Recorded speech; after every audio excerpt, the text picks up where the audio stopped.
Hi friends, Madhampatti Venkarajan sir doctor Sivaraman doctor கல்யாணத்தில் வெள்ளை சோளம் உருண்டை பண்ணியிருந்தார். அதுதான் இந்த வீடியோவில் பண்ண போகிறேன். வாங்க வீடியோக்குள்ளே போகலாம். ஒரு கடாய் எடுத்துகிட்டு ஒரு 100 கிராம் அளவுக்கு வெள்ளை சோளம் எடுத்துக்கலாம். இந்த வெள்ளை சோளத்தில் கொஞ்சம் மண் கற்கள்லாம் இருக்கும், அதெல்லாம் எடுத்துருங்க. அதெல்லாம் எடுத்துகிட்ட பிறகு ஒரு கடாயை நல்லா ஹீட் பண்ணிவிட்டு இந்த மாதிரி வெள்ளை சோளத்தை போட்டு நல்லா வறுத்து எடுக்கணும். வறுத்து எடுக்கும்போது நல்லா பாப்கார்ன் மாதிரி பொரியும். வெள்ளை சோளத்தில் நிறைய நோய் எதிர்ப்பு சக்தி இருக்குது. வெயிட் லாஸ்க்கு சாப்பிட்லாம்.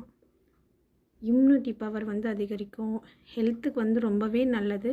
சுகர் பேஷண்ட் சாப்பிட்லாம். டயட்டிஷியனுக்கும் அவ்வளோ நல்லது இந்த வெள்ளை சோளம். குழந்தைங்களுக்கு ரொம்பவே நல்லது. குழந்தைங்களுக்கு இந்த மாதிரி ஸ்கூல் விட்டு வரும்போது அடிக்கடி இந்த ரெசிபி பண்ணி தரலாம். ரொம்பவே சிம்பிளான ரெசிபி தான். இந்த மாதிரி நல்லா வறுத்தெடுக்கும்போது பொரியும் சோளம். நல்லா இது மாதிரி கலந்து விட்டுட்டே இருக்கலாம்.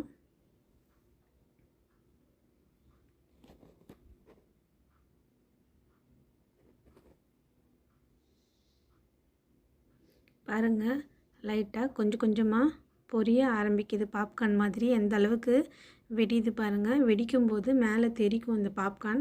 அதனால் இது மேலே ஒரு மூடி போட்டு மூடி வச்சிடலாம். அப்போ தான் அது தெரிக்கும்போது அந்த மூடி மேலேயே உள்ளே இருக்கும். இந்த மாதிரி பண்ணி எடுத்துக்கலாம். பண்ணி எடுத்துடும் பாருங்கள். இந்த அளவுக்கு நான் பண்ணி எடுத்துட்டேன். நல்லா இது சூடு ஆறின பிறகு ஒரு மிக்ஸி ஜார் எடுத்துக்கிட்டு மிக்ஸி ஜாரில் எல்லாமே போட்டுக்கலாம். இது கூட ஒரு 3 ஏலக்காய் சேர்த்துக்கலாம். 3 ஏலக்காய் சேர்த்ததும் நல்லா கொரப்பாக அரைச்சி எடுத்துக்கலாம். ரொம்ப மழைலாம் அரைக்க தேவையில்லை. கொஞ்சம் கொரப்பாக அரைக்கும்போது தான் சாப்பிட்றதுக்கு நல்லா டேஸ்ட்டாக இருக்கும். நல்லா கொரன்னு அரைச்சி எடுத்த பிறகு பாருங்கள் எந்த அளவுக்கு அரைச்சிருக்குன்னு. அப்போ தான் சாப்பிடும்போது அந்த கொர தன்மையோடு சாப்பிடும்போது நல்லா டேஸ்ட்டாக இருக்கும். கடாய் எடுத்து ஒரு 1.5 டம்ளர் அளவு தண்ணி ஊற்றிக்கிறேன். தண்ணி நல்லா கொதிக்கும்போது இந்த சோள மாவை நான் கொஞ்சமாக சேர்த்துக்கிறேன். சேர்த்ததும் நல்லா கிளறி விடுங்க.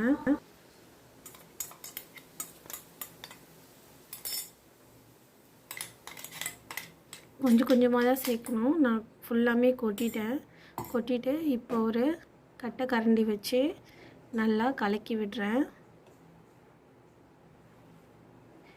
இந்த உருண்டை சோள உருண்டை சாப்பிட்றதுக்கு அவ்வளோ டேஸ்ட்டாக இருக்கும். இந்த மாதிரி உங்கள் வீட்லேயே ட்ரை பண்ணி பாருங்கள் ஃப்ரெண்ட்ஸ். குழந்தைங்களுக்கு நல்லா ஹெல்த்தியான ரெசிபியாக பண்ணி கொடுங்க. இது உடம்புக்கு அவ்வளோ நல்லது ஃப்ரெண்ட்ஸ். இந்த மாதிரி நல்லா கிளறி விடுங்க. கிளறி விட்டுட்டு இது கூட 1.5 ஸ்பூன் அளவு நெய் சேர்த்துக்கிறேன்.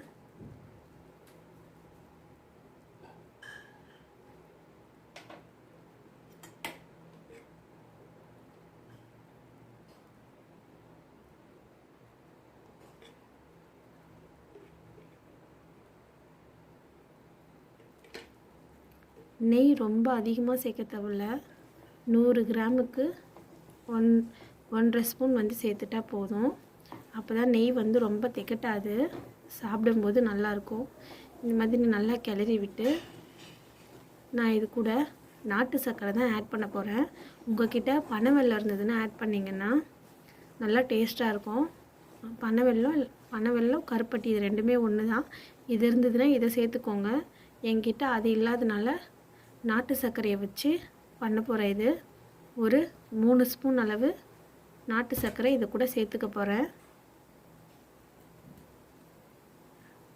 நாட்டு சர்க்கரையை சேர்த்ததும் நல்லா கிளறி விடுங்க. நாட்டு சர்க்கரை நல்லா கரையிற வரையும் நல்லா கிளறி விட்டுக்கிறேன்.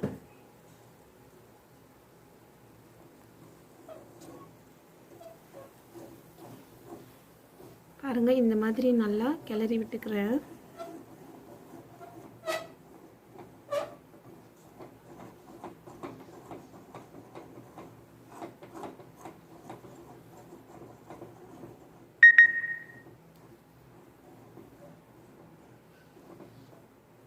ஒரு 10 நிமிஷத்துக்கு நல்லா கிளறி விட்டுக்கலாம்.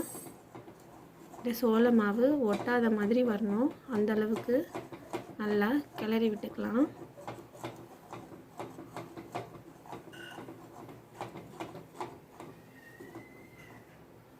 யாரெல்லாம் என்னுடைய வீடியோவை சப்ஸ்கிரைப் பண்ணாமல் பார்க்குறீங்களோ ப்ளீஸ் ஃப்ரெண்ட்ஸ் சப்ஸ்கிரைப் பண்ணிவிட்டு பாருங்கள். இந்த ஸ்டேஜில் ஸ்டவ் ஆஃப் பண்ணிடலாம். இப்போது நல்லா சூடு ஆறுனதும் கையில் கொஞ்சமாக நெய்யை சேர்த்துட்டு இந்த மாதிரி சின்ன சின்ன உருண்டைகளாக பிடிச்சு எடுத்துக்கலாம். இப்போது நம்மளுடைய சோள உருண்டை ரெடி ஆகிடுச்சு. டெக்கரேஷனுக்காக செர்ரி பழம் மேலே வச்சுருக்கேன். இந்த மாதிரி கொடுக்கும்போது குழந்தைங்க விரும்பி சாப்பிடுவாங்க. இந்த சேனலை பிடிச்சிருந்தா மறக்காமல் சப்ஸ்கிரைப் பண்ணிக்கோங்க. இந்த வீடியோ பார்த்ததுக்கு ரொம்ப தேங்க்யூ ஃப்ரெண்ட்ஸ்.